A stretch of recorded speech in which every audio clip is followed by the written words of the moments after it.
Good day, ladies and gentlemen. Thanks for joining us on this edition of your Midday Bilingual News on Info TV. For presentation, I'm with Raissa Angba. Bonjour Raissa.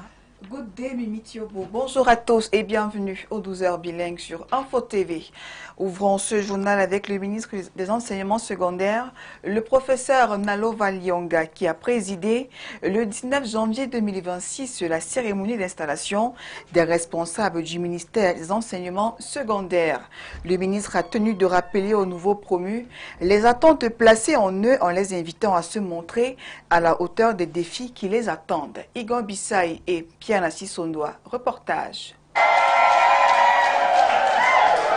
C'est l'un des moments marquants de cette cérémonie. Le ministre des Enseignements secondaires, le professeur Nalova Lyonga, serre la main de Jean-Pierre Adjaba, nommé par décret présidentiel le 22 septembre 2025 au poste d'inspecteur général des enseignements secondaires et installé ce 19 janvier 2026 dans ses fonctions. Comme d'autres responsables, nommés par arrêté ministériel du 30 septembre 2025, sont aussi installés dans leurs nouvelles fonctions, notamment au poste de chef de service et de chargé d'études, entre autres. Un grand merci au chef de l'État qui a placé cette confiance très haute à la modeste personne que nous sommes.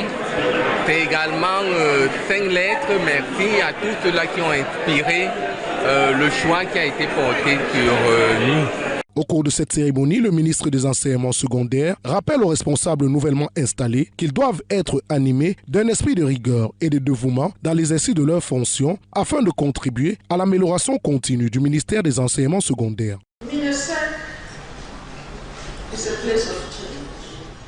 Le ministère des Enseignements secondaires est un creuset de transformation, le point de départ de tout changement. Ici, l'immobilisme n'a pas sa place. Ce personnel qui travaille avec nous depuis plusieurs années est parfaitement conscient des attentes qui sont placées en lui. Il se doit de se mobiliser quotidiennement pour impulser des changements positifs dans l'intérêt supérieur de la nation.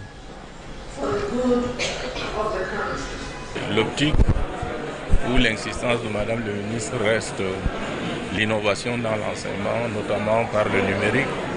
Et il faudrait que les uns et les autres puissent s'impliquer pour que les enfants soient au même niveau que ceux du monde entier. Donc voilà le message qu'on peut porter aux nouveaux promus.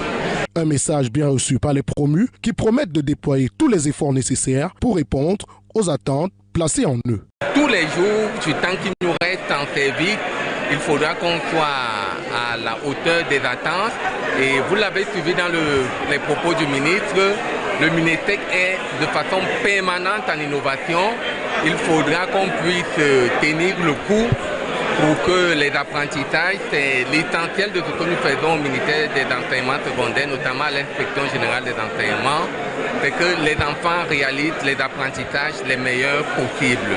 La cérémonie s'achève dans une atmosphère de liesse et d'allégresse, ponctuée de yo-yo et de promesses d'un avenir radieux pour le ministère des enseignements secondaires.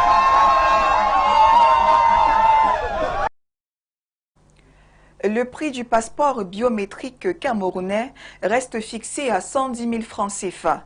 Contrairement à la rumeur annonçant une augmentation à 150 000 francs, les sources officielles confirment que le tarif n'a pas changé depuis le 1er janvier, conformément à la loi des finances 2026.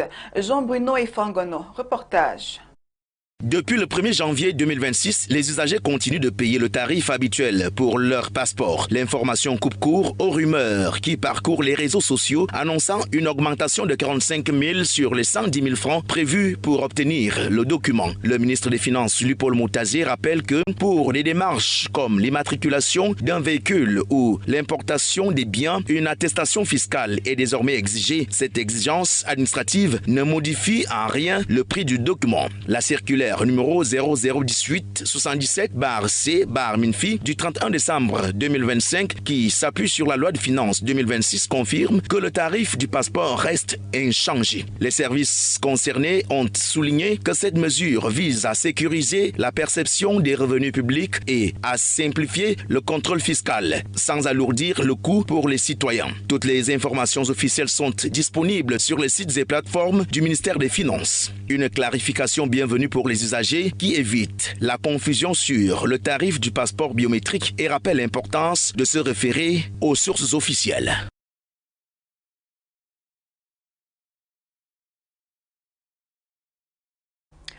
Une convention de partenariat a été signée le 19 janvier 2026 entre l'humoriste Fingon Tralala et l'administrateur et directeur général du groupe Saint-Christophe Eric Tala, représentant le PDG Joël Nkwemo.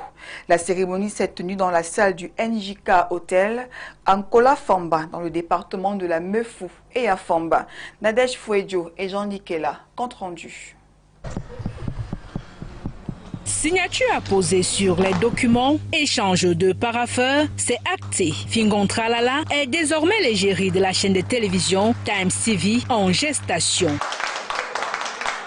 On me fait part de tout ce dont le groupe Saint-Christophe voudrait réaliser et je me suis dit, enfin, on aura la chance d'avoir une vraie télé au Cameroun.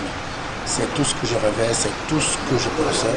L'accord est signé ce 19 janvier entre l'humoriste et l'administrateur directeur général du groupe Saint-Christophe, Eric Tala, représentant le président directeur général du groupe, Joël Nkwemo. La cérémonie se déroule à Kola Famba, dans le département de la Mofouya Famba. Au-delà de l'humour et de l'amour, l'artiste entend, avec sa touche personnelle, vendre l'image de la télévision Times TV qui entre dans la liste des nombreux médias que compte le groupe. Je viendrai avec ma touche Fingon Tralala pour pouvoir tralaliser et donner ce que beaucoup n'ont jamais vu de la petite personne que je suis. Néanmoins, ce que je vais donner, ce ne sera pas seulement de l'humour ou de l'amour, mais je viens soigner nos téléspectateurs. Il s'agit à travers cette convention de propulser le groupe Saint-Christophe, dirigé par Joël Nkwemo et toutes ses entreprises au sommet. Le lancement de la nouvelle télévision est annoncé pour les prochains mois. Les attentes sont précises, c'est la vulgarisation, la visualisation de notre groupe Saint-Christophe. Et à travers notre nouveau média qui est Times TV, permettre le décollage rapide dans le tout premier semestre de l'année 2026 pour que la télévision, la nouvelle télévision Times TV puisse être propulsée vers le haut. Également présent parmi les responsables du groupe, le directeur central du pôle des médias du groupe Saint-Christophe qui, au-delà de se féliciter de ce partenariat, pour lui, Times TV est la chaîne de télévision qui va faire différent de ce qui se fait ailleurs afin d'éviter que les téléspectateurs plongent dans la monotonie. Aujourd'hui, on va tous vers la télé-réalité. Nous allons faire un effort plus que jamais d'être proche des populations, d'être proche de la réalité pour que les Camerounais se reconnaissent dans ce que nous faisons et que la télé ne soit plus un instrument d'ennui, mais plutôt un instrument de divertissement effectif, comme cela est enseigné dans les amphis. C'est donc de belles choses en perspective avec l'arrivée de Times TV. Reste plus qu'à dire aux téléspectateurs: soyez scotchés, car ce qui arrive, ça va augmenter 5 ans sur vos vies. Rendez-vous est donc pris dans les tout prochains mois sur le petit écran. Away from that, we'll take you to another story as a delegation of traditional chiefs from the northwest and southwest regions of Cameroon met with the traditional chiefs of the Liki division in the Central region on Sunday, 18th of January 2026 in Yaoundé. The meeting was to consolidate ties between traditional rulers in the country. Details on this report. On January 18, 2026, a delegation of traditional chiefs from the northwest and southwest regions of Cameroon met with traditional chiefs from the Leki division in the Central region in Yaoundé. This meeting was a continuation of a consolidation visit of traditional chiefs led by the Supreme Chief of Bachenga, Ghislain Sylvain Essoa Etoga. Le Cameroun est un pays de paix. Cameroon is a country of peace. Cameroon is a country where life is good. Therefore, it's about us staying united, staying together, and remaining as one. We know it's not easy. Even in our villages, it's not easy. Life has never been easy. We have to fight for it. And as traditional leaders, we have taken up the mantle of peace to raise awareness amongst others, to tell others that President Paul Biya is a role model. President Biya is the truth. He is the way, the truth, and the life. La vérité et la vie. The main purpose of the gathering was to evaluate the concepts of living together, implemented by President Paul Biya, head of state. The meeting was attended by notable traditional leaders, including the newly elected bureau member of the Northwest House of Chief, Fondofwa Zofwa III of Babungo, who has been actively promoting living and social cohesion. I'm so happy to be here today because my brother is Swaitoga and the other brothers from other central region, from central region, we came all the way from Bamenda with my notables and other dignitaries to show our solidarity, to show our friendship, to show our being together with our brothers of the central region, because Cameroon is one and indivisible. The meeting was a resounding success, with traditional rulers expressing their joy and support for the head of state initiative. The governance of the head of state is that of unity, that of a Cameroon which is one and indivisible. And that's why, as guardians of our tradition from the southwest, with our brothers from the northwest, we are here with our brothers from the central region to clearly indicate that we are one. And we are playing our own little quota towards this big dream that a head of state is carrying on, which is national unity, and our own traditional quota is well played as exhibit, as you can see us here, to propagate this unity that keeps Cameroon one and indivisible. The traditional leaders seized the opportunity to express their satisfaction and commitment to the president's vision of unity and peace. And as Cameroonians continue to live in anticipation of legislative and municipal election this year, begun to seep into the minds of those leaving those ambitious to run for one of these posts, Rogers Noam reviewed the condition. Details with him. The conditions of eligibility to stand elections for the office of Member of Parliament in Cameroon are spelled out in Article 156 of the country's Electoral Code. What do its provisions mean in simple language? One must be a Cameroonian national without distinction of sex, enjoy voting rights, be registered on the electoral list, be at least 23 years old on the day of elections, and be able to read and write French or English. Natural citizens can also stand elections 10 years after obtaining their Cameroonian citizenship. Those who meet these requirements can submit their declaration file to the Directorate General of Elections at Elecam or at their divisional branch. There are provisions in the Electoral Code which lists the required documents for a declaration of candidacy, which also includes a deposit of 1 million CFA francs to be jointly paid by the candidate and their alternate. In addition to the above provisions is the controversial issue of obtaining a certificate of conformity online, a recent development. Only after this does real politicking begin, from party primaries or investiture to representing one's political party as candidates for non-independent contestants. Away from that, we'll take you to another story as Cameroon's Minister of Secondary Education, Professor Nalova Lyonga, has confirmed the preparedness of the West Region to host this year's FENASCO Game League, a final. This follows in an inspection tour of infrastructure to host the games carried out this year, 2026. Rogers Noam with details. Cameroon's Minister of Secondary Education, Professor Nalova Lyonga, has declared the West Region ready to host the 26th edition of Cameroon's National Inter-Secondary and High School Games, FENASCO League A. The minister expressed her satisfaction after a 2-day close inspection of infrastructure in the region earmarked for the hosting of the games. When MINESEC comes to a place to do the games, we try to make sure that we leave a trace that carries our standards. And we have everything that we want. You know, those who are going to be accommodated here and who are going to do their sports here, they're going to be able to eat here as well. So everything is accessible to these students. And as far as that is concerned, we're extremely happy. The West is ready to receive their children of Minesec. Secondary school children will be in the West this time. The places that we'll use, if there is degradation somewhere, as we expect, some of them have been several years, then we're going to repair. The inspection team was led by the minister herself and included the ministry's Secretary General, Boniface Bayaola, as well as other aides. The West region last hosted the Games 7 years ago.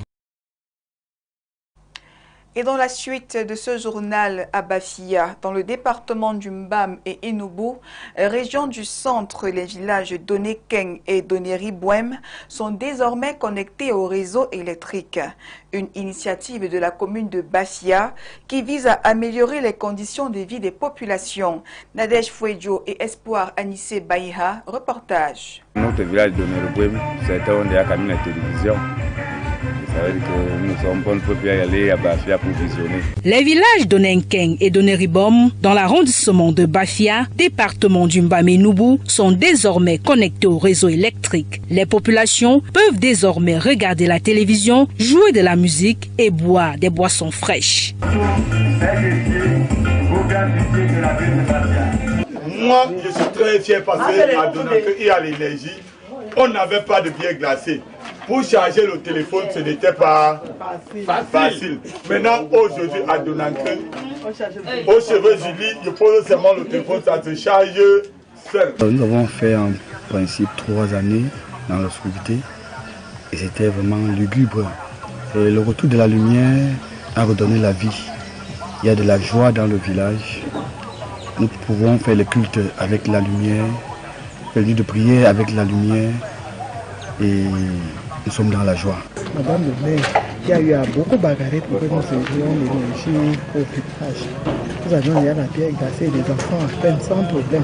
À Donenkeng, les populations sont restées sans électricité pendant plus de 6 ans à cause d'une panne survenue dans le transformateur. Saisi, le maire de la commune de Bafia a pris le problème à bras le corps. À mon arrivée à la tête de l'exécutif communal de Bafia, j'ai été saisi par la population de ces 2 villages, à savoir d'Oneribouem et d'Onenkeng, qui vivent dans l'obscurité. Pour l'un, d'Onenkeng, il s'agissait d'une panne d'un transformateur qui a perduré. Et du côté de l'Oneribouem, ils n'ont jamais été électrifiés. Pour les populations du village d'Oneribom, c'est la toute première fois que cette localité est connectée au réseau électrique. Depuis ma naissance, on n'a jamais eu la lumière. Ça ne fait pas... Bon, là où le branchement était passé depuis, ça ne fait pas 2 semaines qu'on a lancé la ligne. Donc maintenant on a la lumière. La personne qui est, n'est-ce pas, Madame le maire, qui a eu pitié de notre village, et puis bon, je ne sais comment dire, que le Seigneur vraiment augmente encore des choses afin qu'elle continue à fournir les œuvres qu'elle est en train de faire. Les populations sont appelées à plus de responsabilités et à payer leurs factures d'électricité. Nous sommes sur le point de sensibiliser les populations parce que c'est le plus gros de nos populations. S'abonner auprès de Eneo pour pouvoir payer les consommations. Donc c'est sur ce terrain que nous sommes actuellement. La lumière prend droit de cité une fois la nuit tombée. Fini l'usage des lampes tempêtes et rechargeables. Away from that, we'll take you to the South North as family members and well-wishers of the late Zavda Dover, who passed on December 6, 2025, celebrated his life in a symbolic ceremony. The event was held on January 17 at the family residence in Swar. Details with our reporter, Mildred Fonge. The life of the late Zavda Dover was celebrated in a ceremony marked by religious and traditional performances on January 17, 2026. Father of one of Info TV staff, Mahamat Ismail Yerima, Zavda Dover died on December 6, 2025, leaving behind family and loved ones who remember him for his good works. En tant que collègue, As his colleague, we had good relationships. Every time we were always fine at work. When issues came up, he was the first person to call for peace and bring order by telling us that disputes are not good. Disputes ne sont pas bien.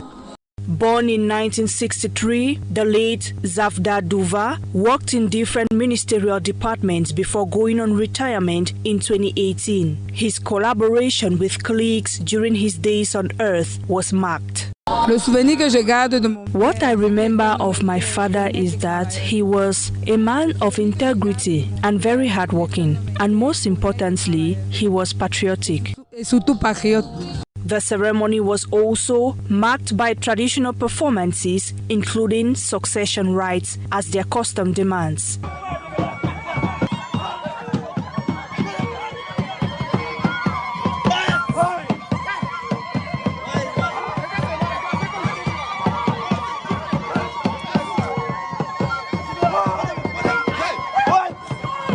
The heir to late Zavda Duva, according to their custom results, is his son Ismael Yerima. Though in a mourning state, closed persons rejoice for having known a caring man. What I remember of Papa Zavda is that he was a caring father and an advisor. I knew him in Dakar when I arrived in 2009, and when he discovered that we shared the same religion, he took me like his own child. So his sudden passing away is really very painful to me. This ceremony holds 40 days after his burial in Soa, Center Region, specifically in Nkoltit.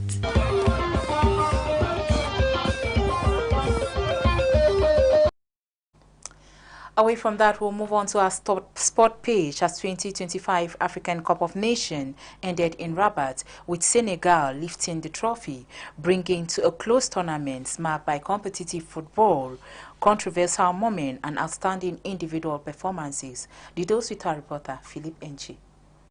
The 2025 African Cup of Nations draws its curtains on Sunday, January 18, 2026, with Senegal emerging victorious against the Atlas Lions of Morocco during the finals in Morocco after a high-stake football match still to be digested by soccer fans and experts. The game, which brought about scandalous scenes, rubbing the image of African football into the mud, was largely devoid of glaring goal-scoring opportunities. The Teranga Lions of Senegal briefly walked off the pitch, while Morocco's Brahim Diaz missed a penalty deep into stoppage time in the 24th minute of added time. Though a football jamboree worthy of appreciation, the Teranga Lions carried the day with a 1-0 win following a heavy downpour in Rabat, contrasting the euphoria of the Moroccan supporters as the Nations Cup slipped off their hands after 50 years. A competition which unfolds in 9 different venues welcomes 52 confrontations, 121 goals scored, with Sadio Mane emerging best player of the competition, Yassine Bono best goalkeeper,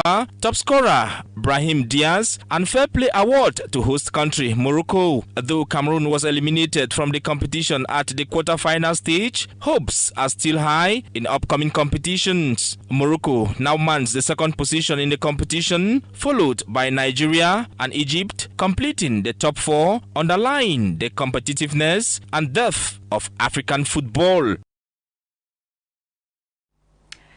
Et voilà qui met un terme à ce journal. Merci de nous avoir suivis. Retrouvez juste après votre émission favorite, les Amazones, avec une toute nouvelle thématique. Good day, Mimi Thiobo. Bonne journée, Khaisamba. Thanks for watching, televiewers. Stay put for more interesting program coming up. Have a great day ahead.